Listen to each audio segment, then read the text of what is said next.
consciousness and the cosmos. A path to one's own inner cosmos. In assistance of the more profound understanding of the current planetary transition. A stimuli that accompanies the pilgrim in his return to his cosmic home. The Consciousness and the Cosmos radio program of UXIM, Planetary Service Center. Today we will continue exploring more information about the new humanity under the law of cycles, or the Higher Evolutionary Law, that will take place in our planet after the humanity transcends the law of karma, meaning in the end of this planetary transition.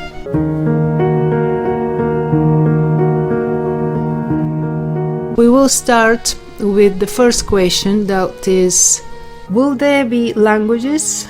How will it be? What kind of communication there would be in the new humanity on this planet? Under Higher Evolutionary Law, there are no languages or linguistic expressions. Beings know reality in their consciousness's center and access of consciousness. Beings are attuned to their own center of consciousness through that attunement. They are in contact with everything. So it is only in the law of karma that beings use languages and communication mechanisms, because they cannot be in inner attunement. Just as in the cosmic hierarchies, the greater, the intermediate, and the lesser known, and are aware of everything because they are synchronized within themselves. Humanity of the future will communicate and know all that is needed in tune with its inner being. Let us not forget that the attunement of the future has no interference like the present ones. The humanity of the future has a perfect alignment, a perfect attunement. Everything that a being needs, it finds within itself, and if necessary, it comes into contact with another being. That is to say, it will be approximately more than a third or fourth initiation of the current, or minimally even more. So these beings, the one who has the first initiation, are not in a position to be the recipient of some energies of a being of the second, third, fourth or fifth initiation. But each one will live this experience without interference, is going to be the recipient of what its evolutionary condition allows it. And therefore, everyone takes advantage of a part of this situation. First of all, that it hasn't got any interference, because the only result under High Evolutionary Law is the result of what is right and necessary, nothing else. But since not everyone has the same evolutionary rank, the intelligence incorporated in each one will offer to each one what this being is able to synchronize with, to attune with. Under Higher Evolutionary Law, whatever a being is synchronized to is automatically shared with the whole of the civilization. There are no cans and cannots. The energy makes the whole group a depository, so that each one can become a depository of it. Why? Because a civilization, however much it may be under High Evolutionary Law, does not have the initiated beings in the same rank. For example, in the future planetary civilization on the surface, some beings will be minimally with the first initiation. For example, in the future planetary civilization under the law of cycles, some beings will have minimal initiations at the first stage, and at the later stage they will have 5 initiations.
In the future planetary civilization, we will live accordingly to the higher evolutionary law.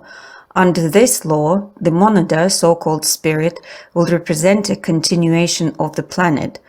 If it manifests again with a soul and 3 bodies, it will be very different, won't it? Dependiendo la etapa y lo que esté previsto cósmicamente, porque hay una cristalización que lógicamente es la consecuencia de una interpretación medio ligera, medio a la ligera, una especie de cristalización de que las mónadas, cuando pasan al ciclo siguiente planetario, y muchas de ellas van a retornar a la superficie de la Tierra, todas van a encarnar.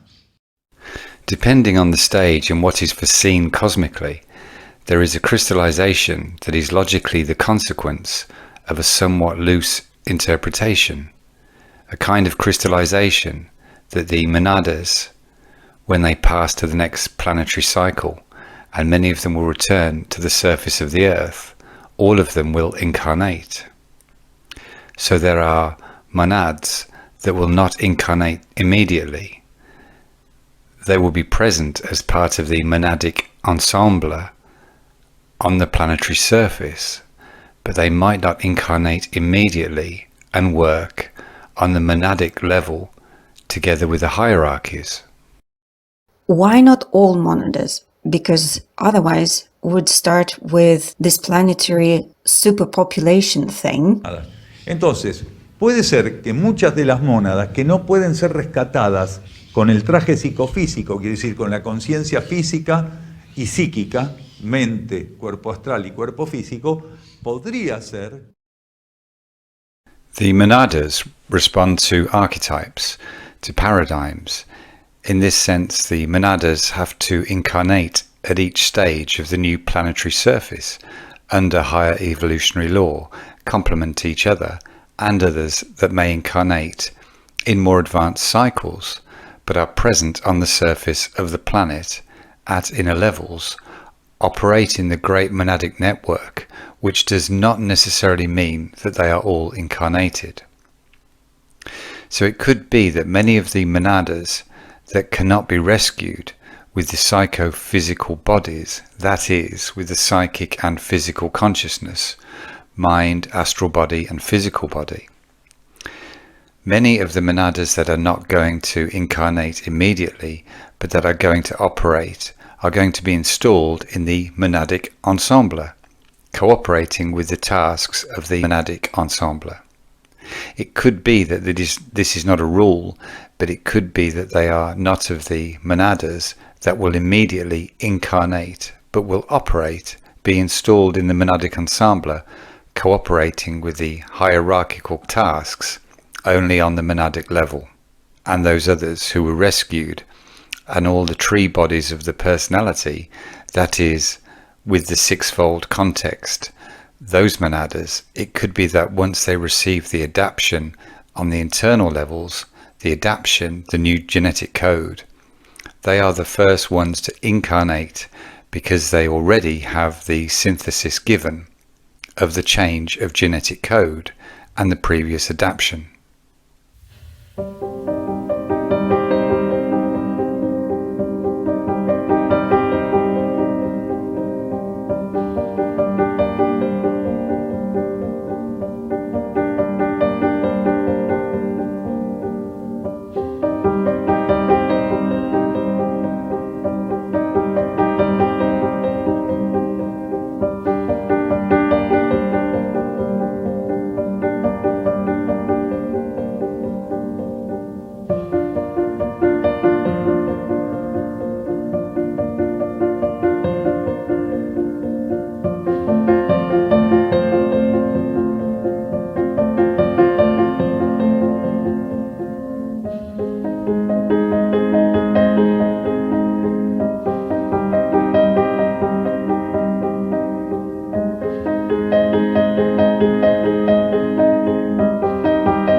Lo único que realmente sigue siendo igual son los niveles de conciencia, no con la misma intensidad.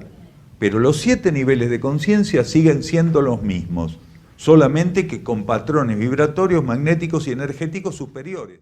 As we said earlier today, those 3 personality bodies would be totally different.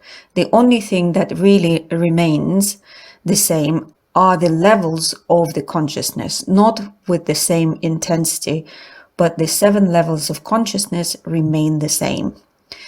Only with higher vibrational, magnetic and energetic patterns, because the current levels of consciousness respond to the law of karma.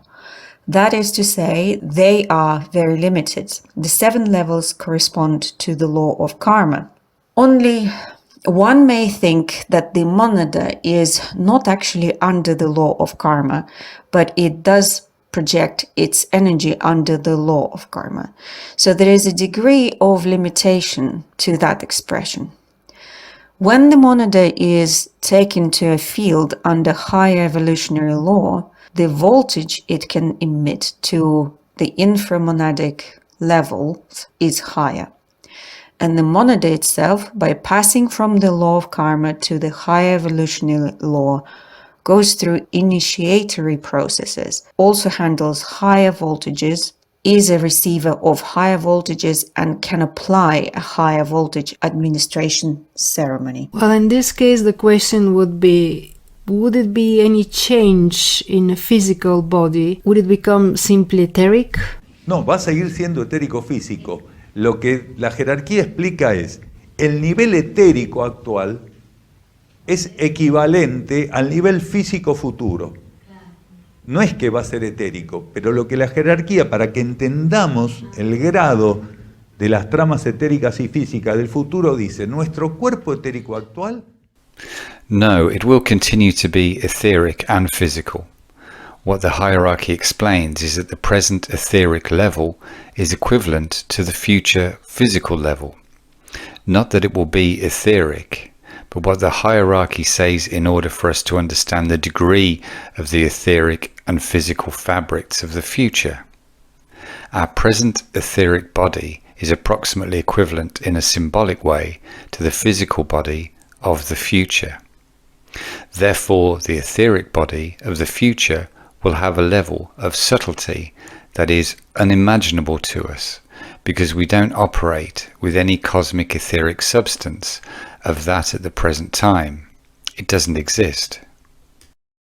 With the current eye, with our current eyeball, we would not see each other. No nos podríamos ver porque, primero, que todo lo que está bajo ley de karma no puede percibir lo que está bajo ley evolutiva superior. No, we cannot see, because, first of all, that which is under the law of karma cannot perceive that which is under the high evolutionary law, cannot perceive it unless a being intuitively, for reason of its instruction and service, is stimulated to perceive something that is regulated by the voltage of the high evolutionary law. Otherwise, it cannot perceive it.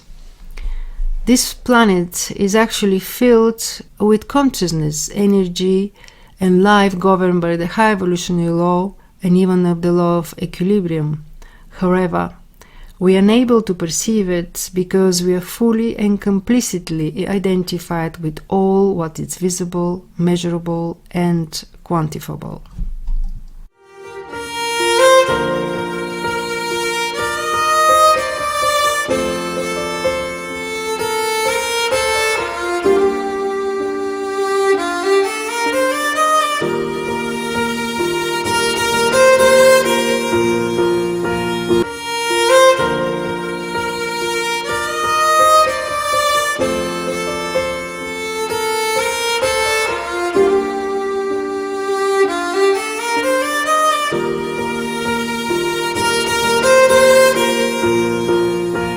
Will the energy of pioneering exist under the law of cycles? Si entendemos pionerismo por aquellos seres que tienen la capacidad evolutiva de implantar energía, sí.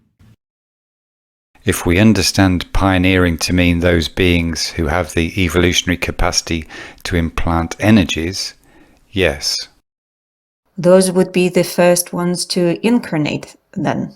Pero no porque los otros seres estén en desobediencia o en desequilibrio.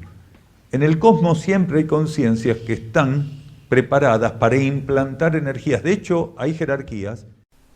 But not because other beings are in disobedience or in disequilibrium. In the cosmos, there are always consciousnesses that are ready to implant energies. In fact, there are hierarchies that could be symbolically defined as pioneers, because they are the ones who implant certain energies in certain dimensions, planes or levels, so that after they are implanted, other aspects can manifest. Of course, under the law of karma, the pioneer has different qualities or conditions.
When we talk about hierarchies, could Daniel explain what does he actually mean?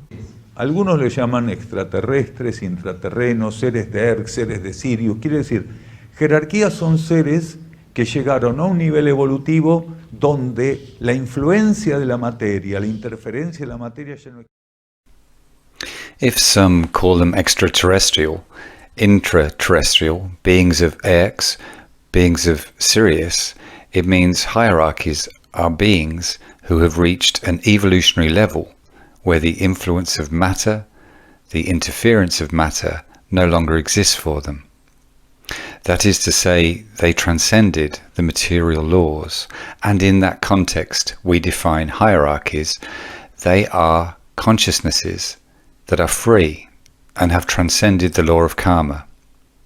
They are free of karmic influence and only enter karmic universes to serve under the law of sacrifice.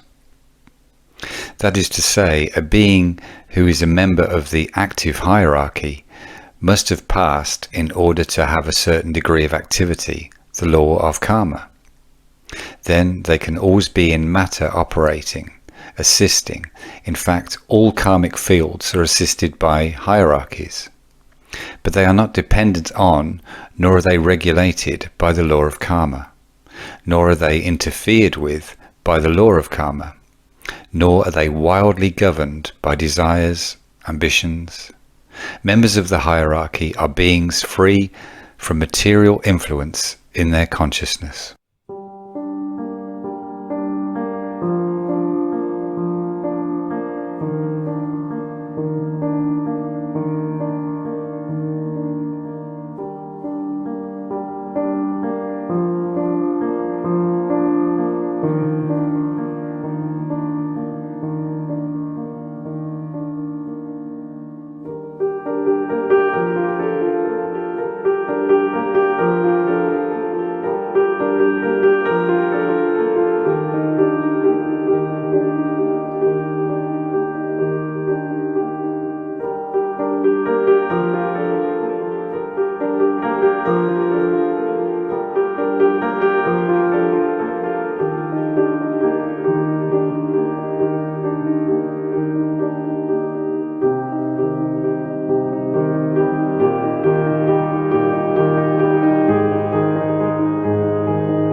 entonces seres que pueden estar en la materia operando, asistiendo. De hecho, todos los campos kármicos están asistidos por jerarquías. Of course, the hierarchy helps with the necessary compensation. The hierarchy knows what the planetary consciousness needs in the general framework of its constitution. The hierarchy continuously compensates for all these aspects. The hierarchy does the work it has to do, which is that the law functions. The hierarchy is custodian of the functioning of the law. As a tool of the law, the hierarchy is continually compensating, adjusting, neutralizing, and continually operating. It is the tool of the law. The law finds the tool in the hierarchy, so the hierarchy continually frequents everything. Everything responds to the need, and nothing functions out of the equilibrium. The hierarchy expands, grows, and advances. It evolves as tool of the law. The hierarchy's evolution is precisely in its response as the custodian of the law. We believe things are static. We have these false concepts installed that everything is static, and sometimes it is necessary to readjust. The frequency of the planet's energy, situations, junctures, interactions. The hierarchy is pure dynamic, adopting everything, so that the equilibrium is not lost, and the possibilities of harmonizing this planet are guaranteed for all of us who inhabit it.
What higher kingdoms follow after the human kingdom on our planet's evolutionary scale? Nosotros dentro de lo que es la superficie planetaria somos el reino más elevado. Quiere decir, el reino humano de superficie, que en este caso todavía es una humanidad bajo ley de karma. Pero dentro del reino evolutivo humano existe todavía por encima de ese reino. We within the planetary surface are the highest kingdom, that is the surface human kingdom, which in this case is still humanity under the law of karma. But within the evolutionary kingdom, there still exists above that kingdom the spiritual kingdom, the monadic kingdom, the divine kingdom, the logoic kingdom, each representing a step in our inspiring spiritual evolution. That is to say, on and outside our planet, above the human kingdom, there are other kingdoms of which humanity is also a part. As human beings on the surface of this planet, we consider ourselves the most evolved beings. However, there are other beings on this planet that are more evolved than us. These beings have two aspects: the internal humanities, which include the intra-terrestrial beings, and the external humanities, often referred to as extraterrestrial. The internal humanities, who are part of the human kingdom, are more evolved than us.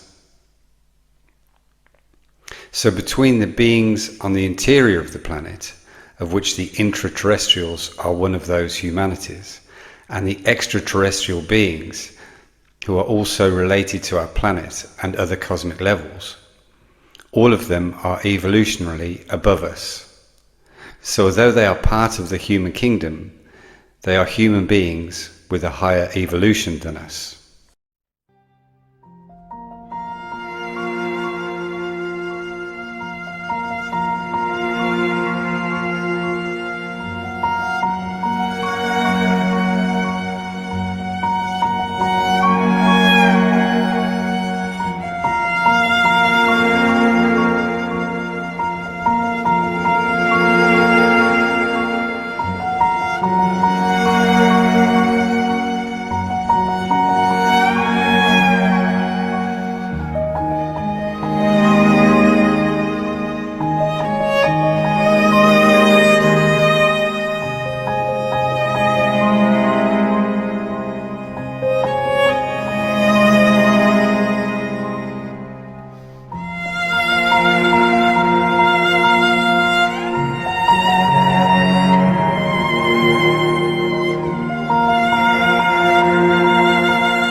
Does the impact of human actions only affect us, or does it also expand beyond our planet?